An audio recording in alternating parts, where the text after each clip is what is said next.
My girlfriend cheated, said you're not enough. I walked away. Now she's regretting it as she watches me succeed. There's a moment in life, one you never see coming, where you find yourself standing at a crossroads, looking back and realizing everything you thought you knew was a lie. Mine came on a cold, damp Saturday night in November, sitting in my car in an empty parking lot, phone dead in my hand, the rain pounding on the roof like it had some personal vendetta against me. I'm Lucas, a 34-year-old project manager for a mid-sized tech company just outside Seattle. Not a rock star or a billionaire, just a regular guy. I'd worked there for years, knew every face in the building, every creak of the old, depressing office chairs, and every crack in the ceiling tiles from long, boring meetings. It wasn't glamorous, but it paid the bills, and I liked being someone people could depend on. Maybe too much. Then there was Amelia. We'd met at a mutual friend's housewarming party about a year and a half ago. I still remember the first time I saw her. She had that confident, sharp look, like she was always 2 steps ahead of you. Amelia wasn't just beautiful, she was magnetic. She walked into the room like she'd already sized up everyone in it. I was mesmerized. And we clicked. We had one of those whirlwind, this must be it kind of romances that movies love to lie about. We went out to fancy restaurants, laughed about our worst dates, and spent countless nights talking about everything: her job as a financial consultant, her love for travel, and her seemingly insatiable appetite for a life bigger than what Seattle could offer. I thought we were happy. Or maybe I was just happy. I was too blind to notice the cracks beginning to show. I didn't realize how bad things had gotten until that November night. The whole thing started when she didn't show up to our favorite Italian place downtown. I was sitting there, nervously glancing at the door every few minutes, hoping she'd come waltzing in with that half-apologetic, half-amused smile she wore whenever she was late. But the minutes ticked by, and the waiter was giving me the "Do you want the check?" look. I called her. Twice. Voicemail. After an hour, I finally left, feeling like a complete idiot. It wasn't like Amelia to just stand me up without a word. I called her again from my car, trying to keep the worry at bay. Again, voicemail. Maybe she's just caught up at work, I muttered to myself, gripping the steering wheel. Don't overthink it, Lucas. But I couldn't shake the nagging feeling in my gut. Before I knew it, I was driving to her place, my mind racing with possibilities. And when I got there, her car wasn't even in the lot. I sat there, staring at the empty space where her silver Mazda usually was, feeling the cold gnaw of suspicion start to creep in. Against my better judgment, I drove past her friend Liz's place. Amelia and Liz had been close since college, so maybe she was there. But when I saw her car parked outside, that suspicion grew into something uglier. I don't know what I was expecting, but when I saw her walk out with some guy, tall, dark hair, the kind of stubble you only get from carefully trimmed negligence, I felt like my whole world cracked. He had his arm around her, laughing, leaning in way too close, like they were sharing some private joke. She looked up at him, laughing too, and the way her face softened, I knew she wasn't just talking to some friend. I felt sick. The confrontation happened the next day. I showed up at her apartment early, still trying to keep my cool, though I was just one harsh word away from losing it entirely. She opened the door, looking surprised, and a little annoyed. Lucas? It's barely 8 a.m., she said, rubbing her eyes, looking like she'd just rolled out of bed. We need to talk, I said, pushing my way inside before she could close the door.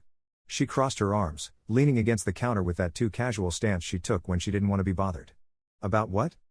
I took a deep breath, feeling my heart pounding in my chest. About last night, Amelia. About how I sat at that restaurant waiting for you for over an hour, and you didn't even bother to show up. She rolled her eyes, sighing. Oh my God, Lucas. Are you really doing this? You followed me? That's, I don't know, kind of desperate. Her words hit me like a slap in the face. Desperate? You're the one sneaking around with some guy behind my back, and I'm the one who's desperate? She raised an eyebrow, completely unfazed. Look, Lucas, don't act like you didn't see this coming. You've been just there. Like, I don't know. Stuck. Predictable. I felt my fists clench, trying to control the anger building inside me. What the hell is that supposed to mean? She shrugged, her expression one of complete indifference. It means that I need more. I need someone who's actually going somewhere, someone with ambition, who has a plan. And no offense, but you've been doing the same thing for years, Lucas. It's like you're just existing. Existing? I repeated, feeling the words burn in my throat. Amelia, I've been there for you through everything. I've been the one who showed up for you, who supported you, who... She cut me off with a dismissive wave of her hand. Yeah, you're dependable. But I don't need dependable, I need exciting. I need someone who can keep up with me. Someone who has something to offer. I was stunned, standing there in her kitchen, feeling like I was looking at a stranger. This was the woman I'd loved, the woman I'd built my life around, and she was tearing me apart like I was some outdated accessory she was tired of wearing. I swallowed, my voice barely a whisper. "So that's it, then? You're just done with me because I'm not exciting enough for you?" She shrugged, a small, cold smile playing on her lips. "Honestly, yeah. I mean, I didn't think you'd be this dramatic about it. I figured you'd see it coming." "See it coming?" I felt my voice rise, the anger finally breaking free. "How the hell was I supposed to see this coming, Amelia? I thought we were building something together. I thought we were a team." She sighed, rolling her eyes again. "Lucas, I don't want to hurt you, but I can't keep pretending. I need more. And maybe you should, too." I laughed, a bitter, hollow sound that echoed in the small kitchen. "Right. Well, thanks for the advice. And for the record, you're going to regret this one day, Amelia. You're going to look back and realize that you let go of someone who would have done anything for you." She just shrugged, completely unbothered. "Maybe. But at least I'll have something to look back on." I left her apartment feeling like my insides had been ripped out. For weeks, her words echoed in my head, "You're not enough. You're just existing." They haunted me, ate away at every shred of self-worth I had left. For a while, I actually believed her. I thought maybe she was right. Maybe I was too comfortable, too predictable, too boring. But one night, as I lay staring at the ceiling, something clicked. If she thought I wasn't enough, then maybe it was time to prove her wrong. I quit my job a week later. It was one of the scariest things I'd ever done, but I knew I couldn't keep going through the motions. I enrolled in a coding boot camp I'd been eyeing for months, determined to reshape my life, to find a career that actually challenged me.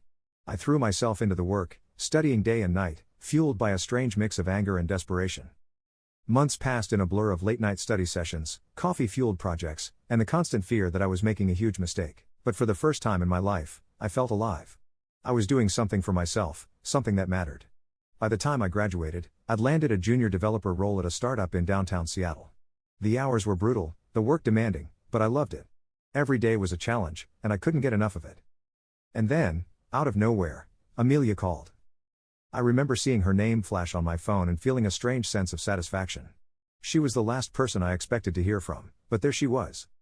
I picked up, keeping my voice cool. "Hello?" There was a pause on the other end before she spoke. "Lucas. It's been a while." I leaned back in my chair, smiling to myself. "It has." She cleared her throat, sounding almost hesitant. "I heard you got a new job. A developer, huh? That's impressive." I shrugged, keeping my tone casual. "Yeah, it's been going well. I'm really enjoying it." Another pause, then she spoke again, her voice softer. "I've been thinking about you. About us." I almost laughed, but I held it back. "Oh? And what about us, Amelia?" She hesitated, and I could almost picture her biting her lip, searching for the right words. I made a mistake, Lucas. I don't know, I was in a weird place. I didn't mean to hurt you." "Didn't you say I wasn't enough for you?" I asked, my voice sharp. She sighed, her tone desperate now. I know what I said, and I'm sorry. I was wrong. I miss you." I let her words hang in the air, relishing the power shift. Finally, I spoke, my voice calm and steady. "Amelia, I don't think you'd recognize me anymore. I've changed." She sounded thrown off. "Changed? How?" I smiled, a sense of closure washing over me. "I've found something better, something worth fighting for. Myself." There was silence on the other end, the weight of her regret palpable. I didn't wait for her to respond. "Goodbye, Amelia," I said, ending the call. Walking away was the best decision I ever made. I wasn't just living, I was thriving. And as for Amelia? Well, she'd have to live with the choice she made. That was her burden, not mine. After I hung up, the weight of everything finally lifted. I sat there in my small studio apartment, staring at the phone, feeling this strange cocktail of triumph, relief, and maybe a touch of sadness. Amelia was a chapter in my life that had shaped me in ways I'd only begun to understand. But that chapter was closed now. The weeks that followed were some of the most transformative of my life. I threw myself into my new job, and as the startup grew, so did I. Every challenge, every late night, every project I led reminded me of just how much I'd changed, and, more importantly, just how much I could change. The thrill of it was addictive. It was one Friday night, about a year after that final call with Amelia, when I found myself back in Seattle, standing outside a fancy restaurant for a team dinner. I was now the lead developer, working under the startup's VP, Aaron, a fast-talking, blunt New Yorker who thought Pacific Northwest casual was some sort of fashion myth. We'd just signed a big client, and Aaron wanted to celebrate, dragging the whole team to an upscale place in downtown Seattle. I was fiddling with my phone, scrolling through emails, when I heard a voice behind me. Lucas? The familiarity of it stopped me in my tracks. I turned slowly, my stomach tightening, and there she was, Amelia. She was standing just a few feet away, looking at me with an expression that was half surprise, half something else. For a split second, I almost didn't recognize her. She looked a little worn, maybe. The kind of tired you can't fix with sleep. Amelia. I kept my voice steady, giving her a polite nod. Wow. I wasn't expecting to see you here, she laughed, the sound a bit forced. You look good. Thanks, I said, glancing around, unsure of how to handle this. I didn't know you'd be here. She laughed nervously. I just finished a meeting with a client. I'm actually just headed out. She paused, her eyes flicking down to her bag before meeting mine again. So, how's everything been? Last I heard, you were working at a startup? I smiled, a genuine one this time. Yeah, I am. It's been great, actually. A lot of hard work, but rewarding. She nodded, her gaze lingering a bit too long. That's really good to hear, Lucas. I mean, I'm glad you're doing well. Her voice softened, almost wistful. There was a long silence, and for a moment, I could see the words she was struggling to find. Maybe an apology, or some attempt to bridge the chasm she'd carved between us. But I didn't need it. I didn't want it, either. Well, I said, clearing my throat. It was nice seeing you, Amelia. Her face fell slightly, but she quickly forced a smile. Yeah. You too. Really? She hesitated, her voice barely a whisper. Lucas, I'm sorry. For everything. I held her gaze, nodding slowly. I know. There was no anger in me anymore, no bitterness. Just a calm acceptance. With a final nod, I turned and walked back into the restaurant, feeling that sense of closure settle even deeper.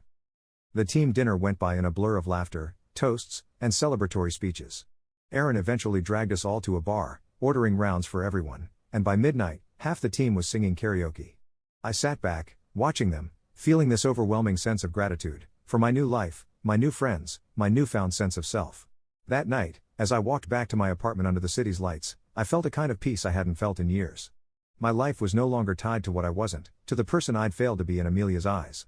Instead, I was building a life entirely on my terms, surrounded by people who believed in me, people who valued me for who I was and who I wanted to become. In the end, Amelia had done me a favor. She had shattered the comfortable cocoon I'd been living in, forcing me to face the truth about myself, to grow, to change. I'd become more than I ever thought I could be, and the best part was, I was just getting started. As I reached my door, I took one last look up at the Seattle skyline, the distant hum of the city wrapping around me like a warm embrace. I'd walked away from a love that wasn't right, found a purpose that fulfilled me, and created a future that felt brighter than anything I'd ever imagined. It wasn't the life I'd planned. It was better.